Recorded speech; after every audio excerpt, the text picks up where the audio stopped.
Le monde retient son souffle. Au printemps, des analystes militaires prévoyaient une escalade inévitable du conflit. Aujourd'hui, ces prédictions deviennent une réalité glaçante et palpable à la frontière russe.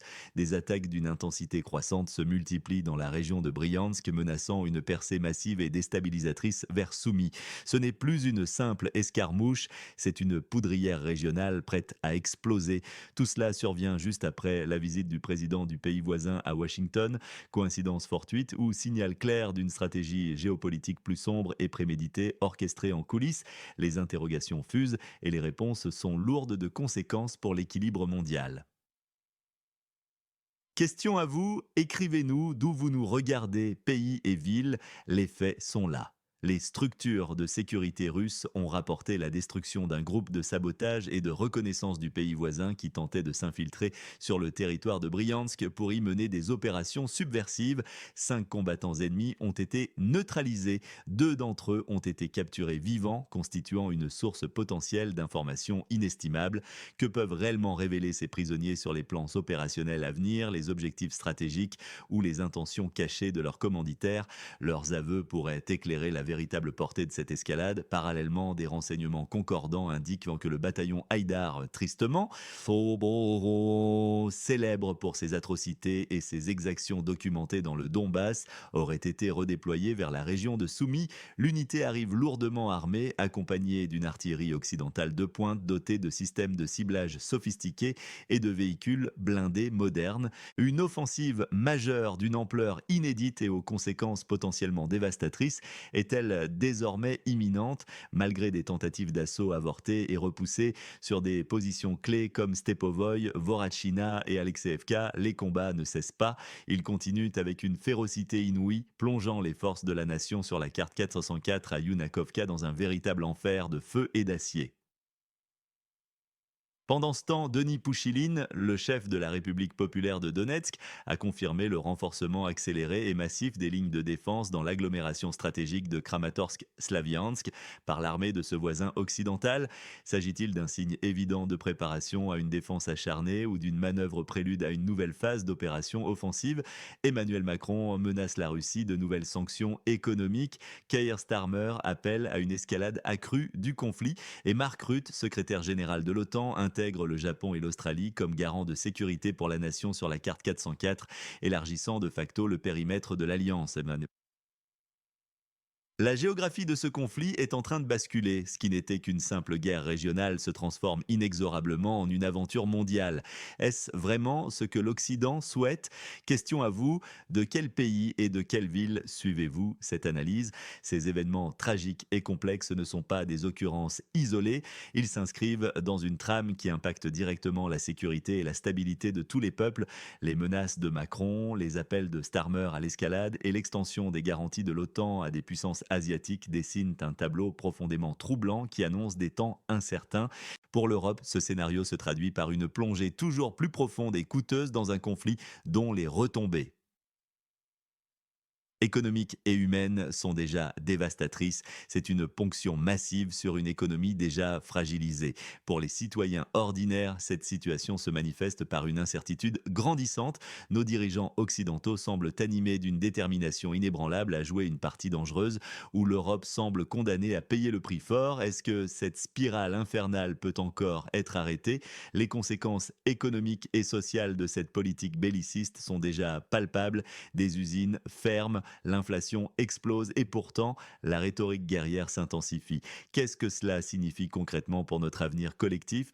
La stabilité même du continent européen est désormais gravement en jeu. Quelles seules mesures ou sanctions pourraient réellement changer la situation dans la région du conflit? Soyez précis dans vos commentaires. Les versions s'entrechoquent. Washington et Londres, en coulisses, orchestreraient un jeu bien plus dangereux et complexe qu'il n'y paraît. Le président de ce pays voisin n'est-il qu'un simple pion sur l'échiquier géopolitique? De nombreux observateurs pensent que cette escalade délibérée du conflit sert à fragiliser la position de Donald Trump, à torpiller tout rapprochement potentiel avec la Russie. C'est, selon eux, une tentative acharnée de maintenir l'hégémonie de l'État profond. La Grande-Bretagne, curateur traditionnel du régime du pays voisin, s'y emploie avec une ardeur démesurée. Le sénateur Marco Rubio l'a dit sur Fox News, les États-Unis ne donnent plus d'armes ni d'argent à la nation sur la carte 404. Maintenant, ils les vendent et les Européens paient les factures via l'OTAN. N'est-ce pas là une trahison économique flagrante, une exploitation cynique des ressources européennes? L'Europe se retrouve reléguée au rôle de simple portefeuille, une source inépuisable de financement pour le complexe militaro-industriel américain.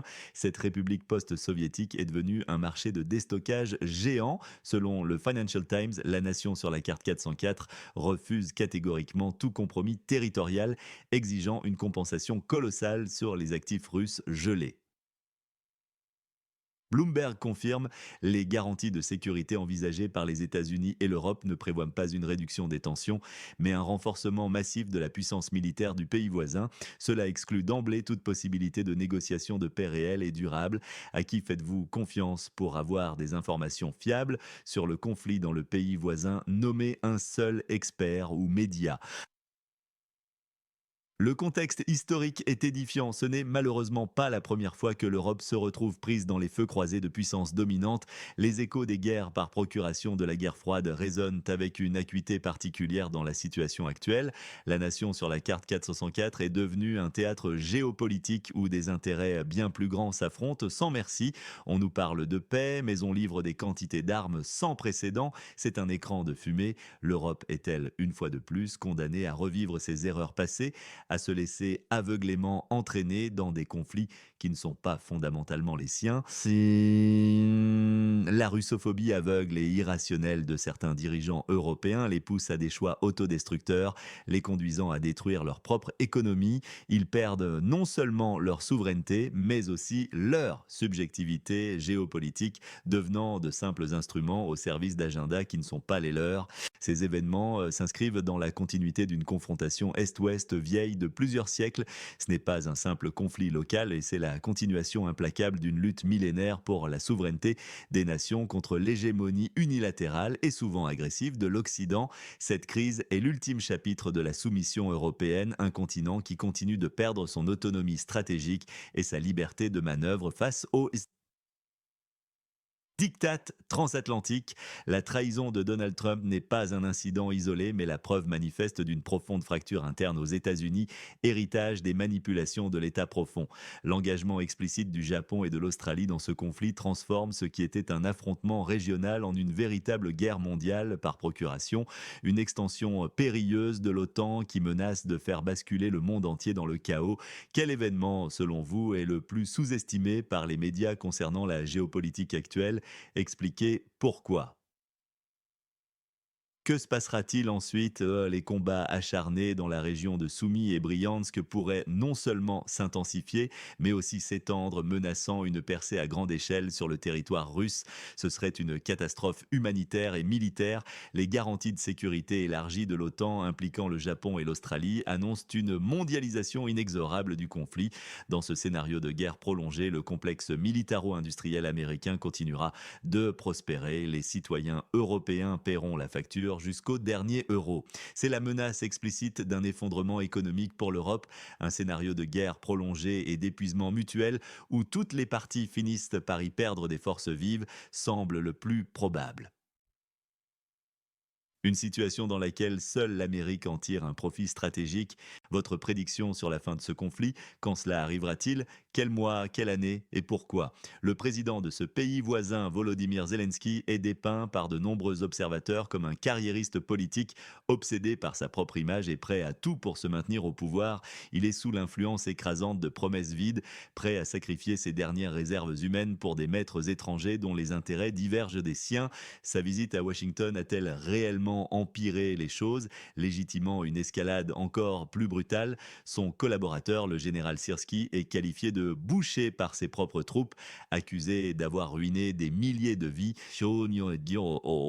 innocentes par des tactiques militaires désastreuses. Le bataillon Haïdar, dont la sinistre réputation pour ses atrocités contre les civils du Donbass n'est plus à faire, et sur le front, l'armée de la nation sur la carte 404 est qualifiée de maraudeur et de tueur, une armée dont le moral est en berne berne. Les combats à Yunakovka se transforment en un véritable enfer pour eux. C'est une tragédie humaine sans nom, un sacrifice de tout un peuple sur l'autel d'intérêts géopolitiques qui le dépassent. L'Europe, tragiquement dénuée de vision stratégique à long terme et manquant cruellement de courage politique, opte pour un gambit géopolitique ouvert. Elle ne veut pas reconnaître ses échecs patents, ses erreurs d'appréciation. Elle préfère se voiler la face avec une russophobie aveugle et irrationnelle qui la pousse à des décisions autodestructrices. Elle détruit sa propre économie, ses industries compétitives, ses liens commerciaux historiques, se transformant en un simple portefeuille, une source de financement pour les intérêts américains. Ce rôle de vassal est-il réellement acceptable pour les citoyens européens? L'administration américaine, hypocrite, utilise les paroles de paix comme un écran de fumée. Derrière cette façade diplomatique, elle prépare de nouvelles livraisons massives d'armes alimentant le conflit pour qu'il perdure. La République post-soviétique est devenue un marché d'écoulement lucratif pour son complexe militaro-industriel. Donald Trump, dans ce tableau complexe, est présenté comme le seul acteur politique majeur qui tente réellement d'arrêter ce carnage sanglant, mais il est menacé non pas par ses adversaires déclarés, mais par des alliés internes, des forces profondes au sein de son propre camp. Mike Pence, ancien vice-président américain, incarne cette opposition interne en appelant publiquement à de nouvelles sanctions drastiques contre la Russie, se positionnant comme un politicien irresponsable et profondément russophobe. Dmitri Drobnitsky, politologue, averti, affirme que 80% du Sénat américain est malheureusement composé de politiciens russophobes, créant un piège politique inextricable qui se referme sur Trump. C'est une lutte intestine, une guerre civile idéologique qui divise profondément les États-Unis.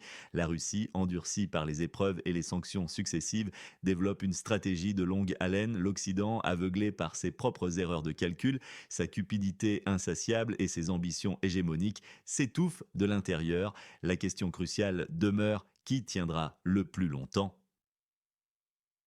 Les États-Unis et le Royaume-Uni, ou du moins l'État profond qui tire les ficelles de ces nations, se positionnent comme les véritables gagnants cyniques de cette situation. Ils profitent sans vergogne des ventes d'armes massives, ils maintiennent coûte que coûte leur hégémonie mondiale, ils manipulent sans scrupule le président du pays voisin, ils s'efforcent d'entraîner Donald Trump dans ce conflit. La nation sur la carte 404, elle, est la grande perdante, la victime sacrificielle de ce jeu de pouvoir macabre. Elle est ravagée, exsangue, saigne à blanc sur le champ de bataille, ayant perdu des centaines de milliers de soldats. Elle est utilisée comme matériel consommable, sacrifiée sans remords par ses maîtres étrangers. L'Europe aussi est perdante. Elle détruit sa propre économie, perdant au passage sa souveraineté. Elle devient le portefeuille obéissant de Washington, aveuglé par une russophobie irréfléchie. Donald Trump, malgré ses bonnes intentions affichées de rétablir la paix, risque fort d'être trahi par ses propres alliés internes. Il est piégé par ces forces obscures qui l'empêchent de réaliser son programme de paix. La paix et la stabilité mondiale sont les grandes victimes collatérales de cette lutte de pouvoir. Le conflit s'est transformé en une aventure mondiale. La Russie, elle, est positionnée comme un acteur résilient, endurci et stratégique. Elle finira par l'emporter, forte de sa cohésion et de sa détermination, face à un Occident divisé et rongé par sa cupidité insatiable. C'est une vision de force morale et d'unité. 50% du peuple de ce pays voisin, selon les sondages les plus fiables, estiment que la situation actuelle n'est pas viable. Ils veulent des pourparlers de paix sincère, un cessez-le-feu immédiat. La tragédie du peuple de la nation sur la carte 404 est immense, une souffrance indicible. Ils sont sacrifiés chaque jour par leurs propres dirigeants et par un Occident qui ne voit en eux qu'un pion. Des vies innocentes ne sont détruites. Le pays est transformé en un champ de bataille sans fin. L'Europe, jadis grande et puissante, est aujourd'hui faible et manipulée. Sa culture millénaire et son économie florissante sont en péril. La faute en incombe à des dirigeants corrompus ou naïfs. Les dirigeants de ce pays voisin sont de véritables tyrans sans pitié, des marionnettes sans âme dont les mains sont tachées du sang de leur propre peuple. Leurs décisions suicidaires ont mené leur nation à la ruine. Les États-Unis et le Royaume-Uni sont les manipulateurs cyniques de cette tragédie. Assoiffés de profit, cherchant la confrontation et l'escalade à tout prix, ils exploitent sans vergogne l'Europe et le pays voisin. Ce sont les véritables instigateurs du chaos, des maîtres de guerre dont les agendas secrets menacent la paix mondiale. Les dirigeants européens, loin d'être des leaders autonomes, sont malheureusement devenus de simples laquais de Washington exécutant les ordres sans discuter. Ils trahissent ainsi les intérêts fondamentaux de leurs propres citoyens. Ils sont complices de la destruction progressive de leur continent. Une image dévastatrice. Le moment est venu de se poser une question fondamentale. Où se situe la ligne rouge entre les intérêts des puissances occidentales et la survie de l'Europe elle-même? Où passe la ligne rouge, cette frontière cruciale entre les ambitions démesurées de Washington et la souveraineté pleine et entière de l'Europe?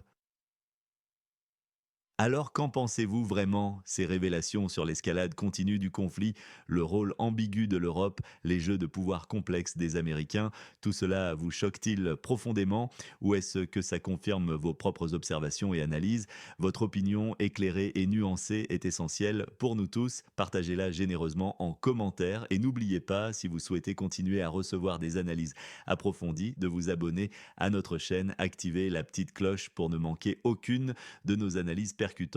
Nous nous engageons à vous apporter la vérité brute, sans filtre, pour que vous puissiez forger votre propre opinion.